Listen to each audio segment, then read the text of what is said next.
නමවන පරිච්ඡේදය නෝවා සමග දෙවියන් වහන්සේගේ ගිවිසුම. දෙවියන් වහන්සේ නෝවාටත් ඔහුගේ පුත්‍රයින්ටත් ආශිර්වාද කරමින් මෙසේ වදාළසේක. නුඹලා දරු සම්පත් ලබා වැඩි වර්ධනය වී පොළව පුරා පැතිර යන්න. පොළොවේ සියලු වනසතුන් තුලද ආසේ සියලු පක්ෂීන් තුලද උරගයන් තුලද මුහුදේ සියලු මසුන් තුලද නුඹලා කෙරෙහි බිය හා තැතිගැන්ම ඇතිවන්නේය. මම උන් කෙරෙහි බලය නුඹලාට පවරමි. මා නිල්වන් පැලෑටි නුඹලාට දුන් ලෙස සියලු සතුන්ද නුඹලාට ආහාර පිණිස දෙමි. එහෙත් ජීවධාතුව වන ලේ සමග මස් නුඹලා නොකෑ යුතුය. යමෙකු නුඹ මැරුවොත් මම ඔහුට මරණීය දඬුවම දෙමි. සතෙකු හෝ මිනිසෙකු හෝ නුඹ මැරුවොත් මම ඌ හෝ ඔහු හෝ වනසා දමමි. මිනිසා මිනිසෙකු මැරුවොත් මම ඔහුද වනසාලමි. මිනිසා මිනිසෙකුගේ ලේ වගුරුවයිද ඔහුගේ ලේද මිනිසෙකු විසින්ම වගරුවනු ලැබේ. ඒ මන්ද මිනිසා දෙවියන් වහන්සේගේ ස්වරූපයට අනුව මවනු ලැබූ බැවිනි. නුඹලා දරු සම්පත් ලබා වැඩි වර්ධනය වී ලොව පුරා පැතිර එහි යටත් කරගන්න. දෙවියන් වහන්සේ නෝවාටද ඔහුගේ පුත්‍රයන්ටද කතා කොට මෙන්න මම නුඹලා සමගද නුඹලාගේ පෙළපත සමගද නුඹලා සමග නැවෙන් නික්මුණු සියලු ජීවමාන සතුන් වන පක්ෂීන් ගව මහීෂයන් හා මුර්ගයන් සමගද ගිවිසුමක් පිහිටුවමි. නුඹලා සමග පිහිටුවන ලද ගිවිසුම වනාහි මින් පසු කවදාවත් ජල ගැල්මකින් සියලු ජීවමාන සතුන් විනාශ කරනු නොලබන බවත් මින් පසු කවදාවත් ජල ගැල්මකින් මහ පොළොව වනසනු නොලබන බවත් යයි වදාළසේක.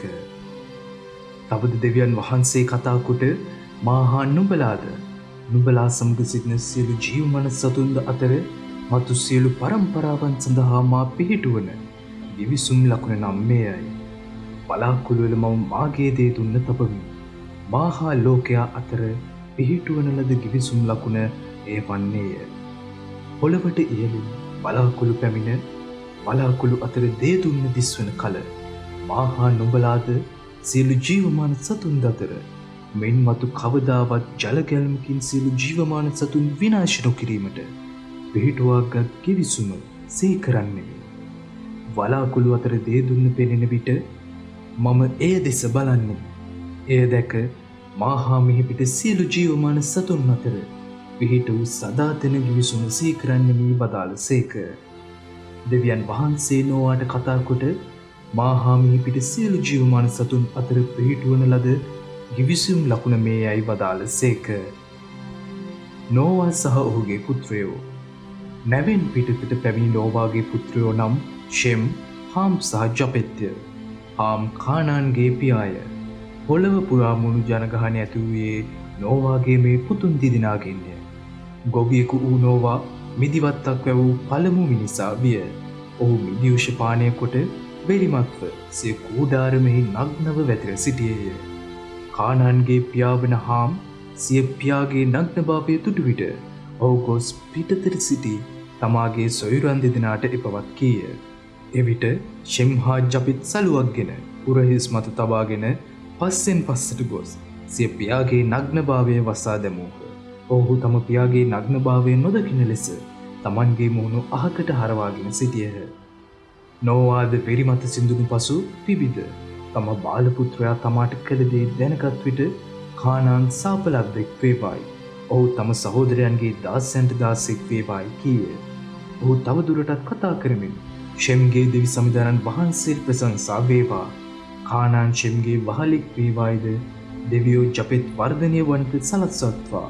ඔහුගේ පෙළපත ෂෙම්ගේ ජනයා සමග වාසය කරත්වා. කානාන් ජපෙත්ගේද වහලෙක් වේවායිද කීය. මහා ජලගැල්මෙන් පසු නෝවා අවුරුදු 350ක් ජීවත් විය. ඔහු අවුරුදු 950ක් ආයුවලදා මිය ගියේය. දසවන පරිච්ඡේදය නෝවාගේ දරු පරම්පරාව. නෝවාගේ දරුවන් වන ෂෙම්, හාම් සහ ජපෙත් යන තිදෙනාගේ පරම්පරා මෙසේය. මහා ජලගැල්මෙන් පසු ඔවුන්ට පුත්‍රයෝ උපන්නාහ. ජපෙත්ගේ පුත්‍රයෝ නම් ගොමෙර්, මාගොග්, මාදයි, ජාවන්, තුබල්, මෙෂෙක් සහ තීරස්ය. ගොමෙර්ගේ පුත්‍රයෝ නම් අස්කෙනස් විපත් තොගර්මාය. ජාවාන්ගේ පුත්‍රයෝ නම් එලීෂා තර්ශිස් කිත්තිම් සහ දෙදානිම් වැසියෝය. මොවුන්ගෙන් වෙරළබඩ පෙදෙස්වලට සහ දෙවයින්වලට ජනතාව පැතිරී ගියහ. කණ්ඩායම් වශයෙන් තමන්ගේම භාෂා කතා කරන විවිධ ගෝත්‍රවලට අයත් විවිධ රටවල වසන මොහු ජපෙත්ගේ පරම්පරාවෙන් පැවතෙන්නෝ වෙති. හාම්ගේ පුත්‍රයෝ නම් කුෂ්, මිශ්‍රයිම්, හූත් සහ කානාන්ය. කුෂ්ගේ පුත්‍රයෝ නම් ෂෙබා, හවීලා, සබ්දා, රාමා සහ සප්තිකාය. රාමාගේ පුත්‍රයෝ නම් ෂෙබා සහ දෙදාන්ය. කුෂ්ඨදාව නිම්රෝද් නම් පුතක උපන්නේය. ඔහු ලෝකයේ පළමුවන බල සම්පන්න පාලකයා විය. සමිදානන් වහන්සේ ඉදිරියේ ඔහු විශිෂ්ටතම දඩයක්කාරයාද විය. සමිදානන් වහන්සේ ඉදිරියේ විශිෂ්ටතම දඩයක්කාරයා වූ නිම්රෝද් වාගේ යැයි යන කියමනද ඇති වූයේ එසේය. ශිනාර් දේශයේහි ඔහු පාලනය කළ පළමුවන රාජ්‍ය බාබෙල්, එරෙක්, අක්කඩ් සහ කල්නේ යන පෙදෙස් අයත් විය. ඒ දේශයෙන් අසිරියාවට නික්ම ගොස් නිනීවයද, රොහොබෝත්, ඊර් නගරයද, කලාද, නිනීවය සහ කලා අතර වූ මහා නගරයක් වන රෙසින්ද ගොඩනැගීය. මිශ්‍රයිම් වනාහි ලුදිම්වරුන්ගේද, ආනාම්වරුන්ගේද, ලෙහාබිම්වරුන්ගේද, නප්තුහිම්වරුන්ගේද, පත්රුසිම්වරුන්ගේද, කස්ලුහිම්වරුන්ගේද, කප්තොරිම්වරුන්ගේද පියාවිය. පිලිස්තිවරුන්ගේ පෙළපත ආයේ කප්තොරිම්වරුන්ගෙන්ය. කානාන් පනාහි සිය කුළුදුල් පුත්වන සීදොන්ගේද, හෙක්දේද, ජෙබුසුවරුන්ගේද, අමෝරිවරුන්ගේද, ගිරිශිවරුන්ගේද, හිවීවරුන්ගේද, අරිකිවරුන්ගේද, සීනිවරුන්ගේද, අර්බාදිවරුන්ගේද, ශමාරිවරුන්ගේද, අමාතිවරුන්ගේද පියාවිය. එන් පසු කානානිවරුන්ගේ ගෝත්‍රයෝ පැතිරී ගියෝය. කානානිවරුන්ගේ දේශසීමා සීදොන් සිට ගෙරාර්ප දෙසට පිහිටි ගාසා දක්වාද, සොදොම් ගොමෝරා, අදීමා සහ ෂෙබොයිම් දෙසට පිහිටි ලාෂා දක්වාද පැතිරී ඇත.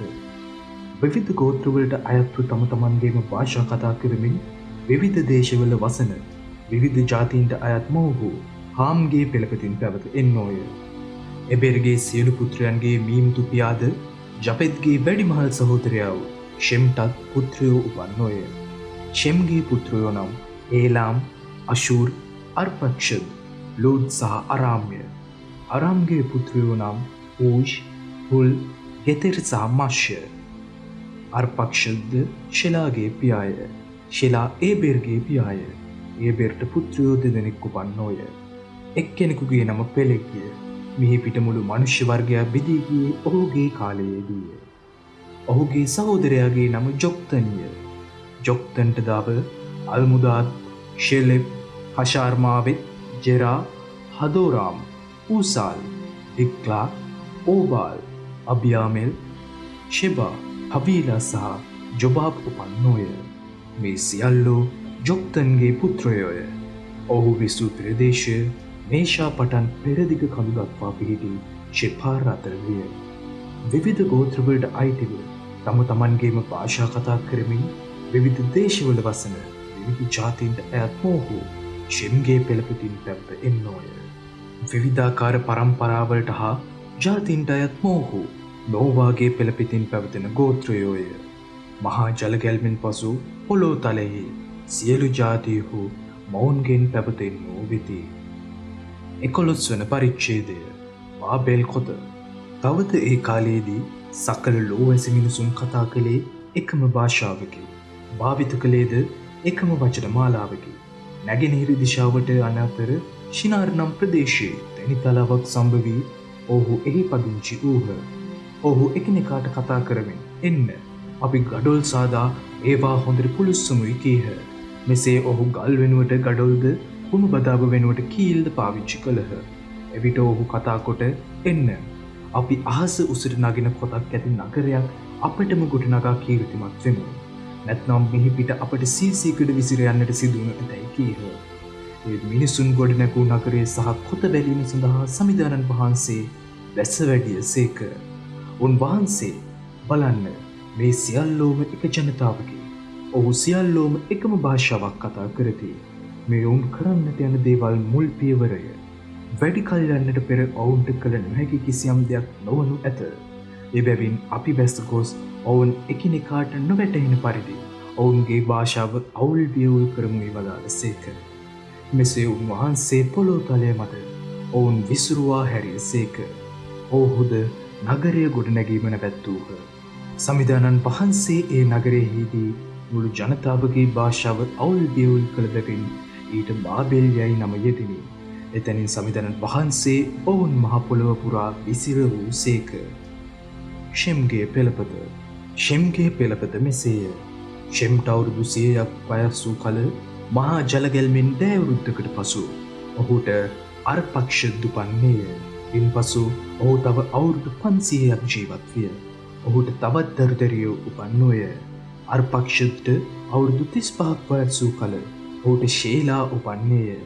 එන්පසු ඔහු තව අවුරුදු 403ක් ජීවත් විය. ඔහුට තවත් දරුදරියෝ උපන්නෝය.